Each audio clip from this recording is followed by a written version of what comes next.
পাই যদি নবী গো আপনার দিদার, মতের যাতনা থাকিবে না আমার, দয়া যে করিয়া দিও গো দিদার, দয়া যে করিয়া, দয়া যে করিয়া দিও গো দিদার। ইয়া রাসূলুল্লাহ ইয়া হাবিবাল্লাহ ইয়া রাসূলুল্লাহ,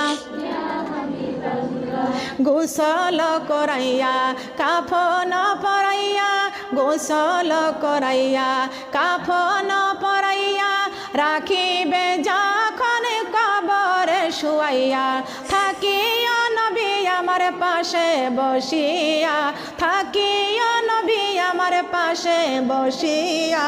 ইয়া রাসূলুল্লাহ ইয়া হাবিবাল্লাহ ইয়া রাসূলুল্লাহ।